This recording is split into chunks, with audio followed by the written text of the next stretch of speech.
Hi everyone, welcome to news with channel. नमस्कार। Hope आप सब लोग बहुत अच्छे होंगे।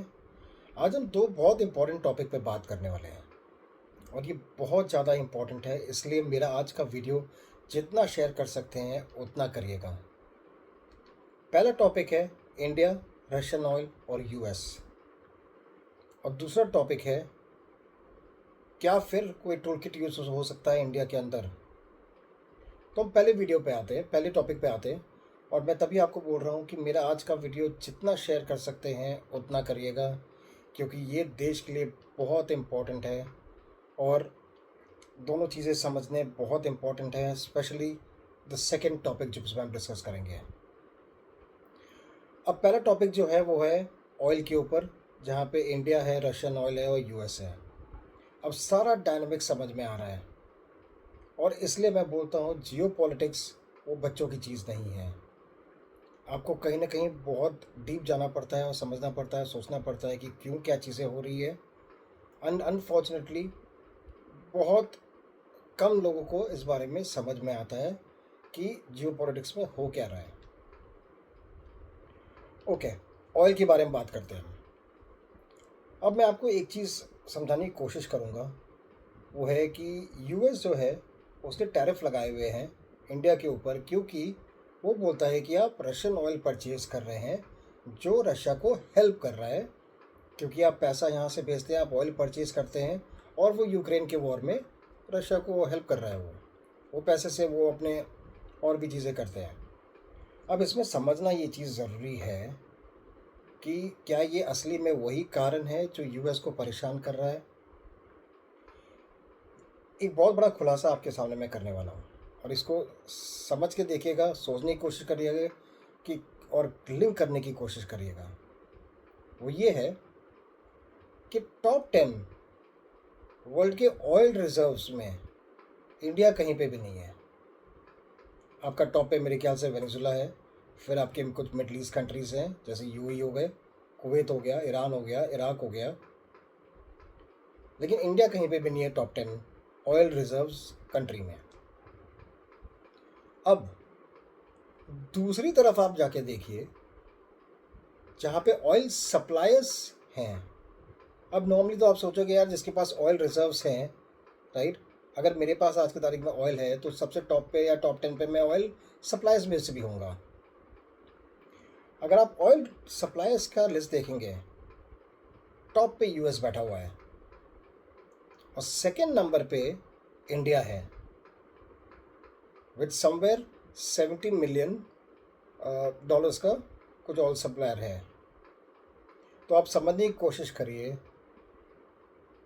कि भैंस की आइज़ ये समझ नहीं पा रहे हैं यूएस कि यार ये, और उनको यही चीज़ खटक रही है कि ऑयल रिजर्व तुम्हारे पास है नहीं और ऑयल सप्लायर तुम बैठे हुए हो सेकंड नंबर पे। तुम रुपी और रूबल में ऑयल परचेज करते हो और डॉलर्स में उठा के बेच रहे हो। अगर आपके पास ऑयल रिजर्व्स है उसके बाद आप ऑयल बेच रहे हो तो समझ में भी आता है, और यही चीज़ है, यही प्रॉब्लम है, और यही चीज़ें खटक रही है यूएस को कि इंडिया सेकंड नंबर पे पहुंच गया है ऑयल सप्लायर्स के लिस्ट में। और ये one of the main reasons है जो आज की तारीख में फोर्स कर रही है यूएस को टूवर्ड्स इंडिया विद टैरिफ्स या सैंक्शंस को लेके। ये तो हो गया इंडिया, यूएस और रशियन ऑयल। अब आपको समझ में आ गया है कि परेशानी कहाँ पे है। परेशानी जो इंडिया ऑयल परचेज़ कर रहा है रशिया से, उसमें परेशानी उतनी नहीं है।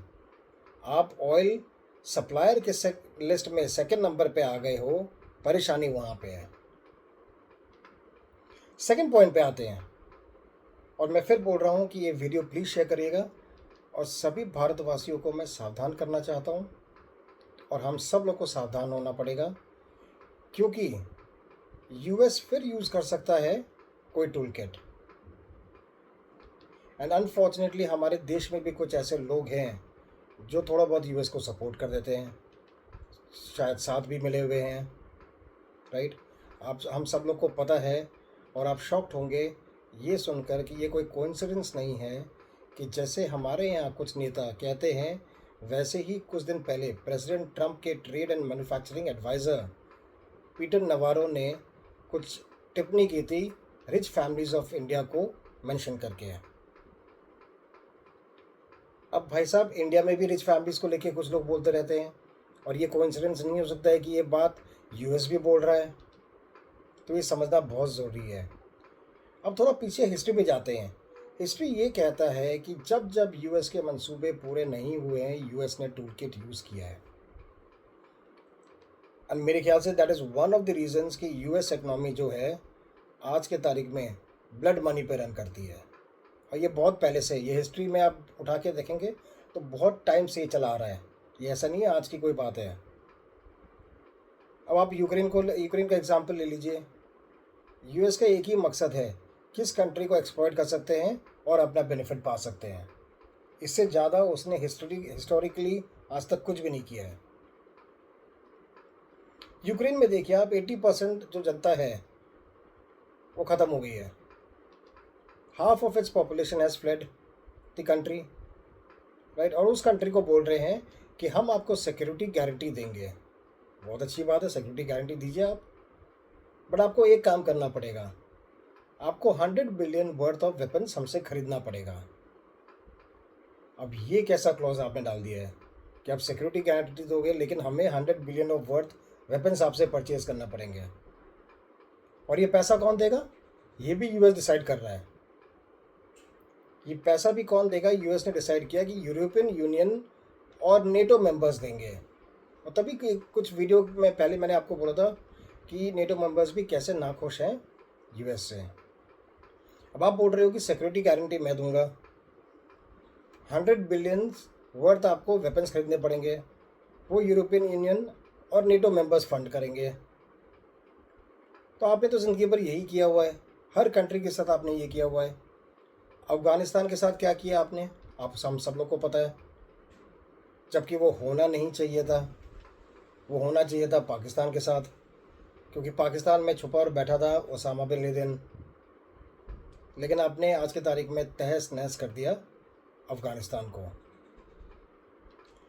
आपके वहाँ पे तो पूरा इंटेल फेलियर था। ये जब इंटेलिजेंस एजेंसी, जो आप बोल रहे हैं कि हमारी इंटेलिजेंस एजेंसी इतनी अच्छी है, वो पता नहीं लगा पाए कि ओसामा बिन लेदेन कहाँ पे छुपा हुआ था। इंडिया में आपने अनरेस्ट कराने की कोशिश की।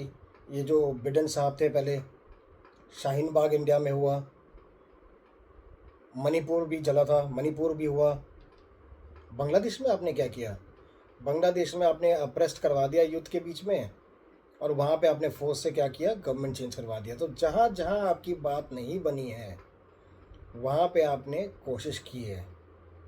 जैसे शाहीन बाग हो गया, मणिपुर में भी आपने बहुत कोशिश की कि इसी सरकार को हटाया जाए। अनफॉर्चुनेटली आप कर नहीं पाए, क्योंकि हम भारतवासियों में इंटेलिजेंस एक बहुत हाई लेवल पे है। इराक के साथ क्या किया आपने? इराक के साथ सब कुछ ख़त्म हो गया। आपने बोला वेपन्स ऑफ मास डिस्ट्रक्शन है, जो आज तक इतने सालों में आप वेपन्स ऑफ मास डिस्ट्रक्शन ढूंढ नहीं पाए हैं। आपने इराक को बर्बाद कर दिया।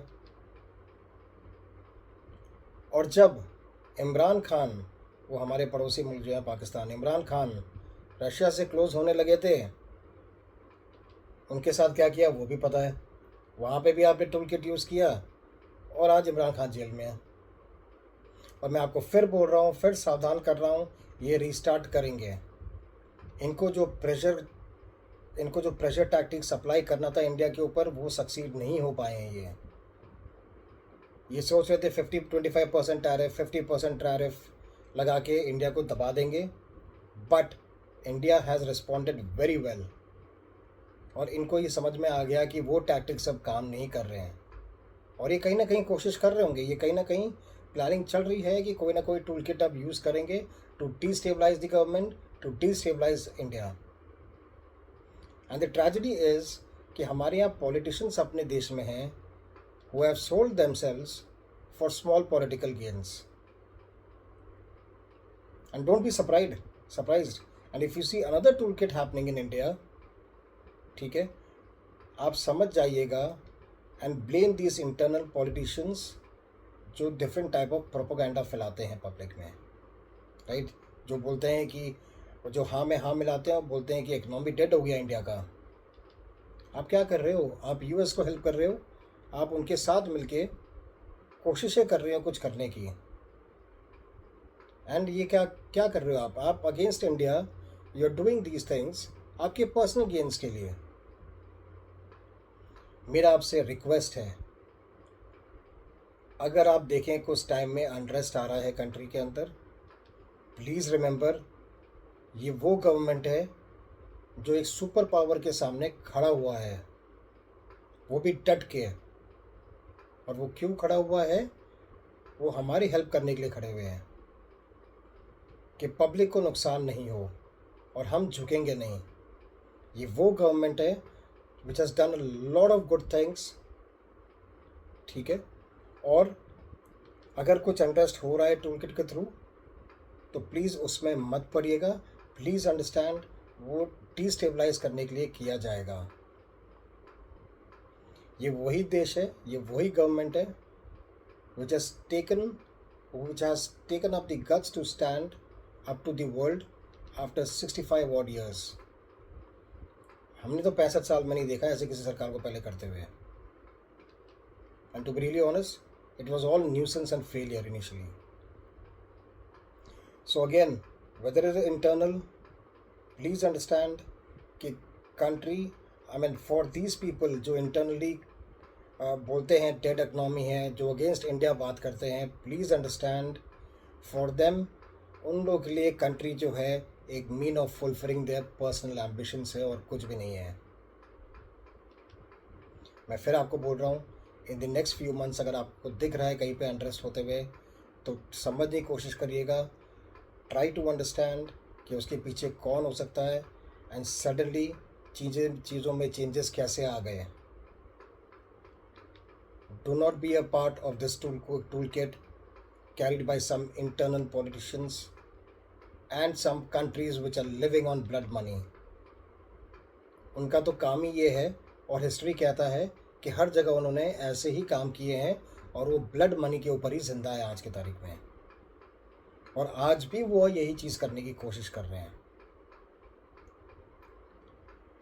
Great. So message is very clear. अपने आंखें, अपने कान, सब कुछ खुला रखिए, समझने की कोशिश करिए क्या हो रहा है, क्यों हो सकता है, क्या चीज़ें हो रही हैं। And a request to everyone, please like the video, subscribe the video, subscribe the YouTube channel and share with your friends. Thank you very much for watching this video. I again से, ये दो चीज़ें बहुत important है जिस बारे में हमने डिस्कस किया है। Please keep in mind, we will be back with another update. Thank you for watching.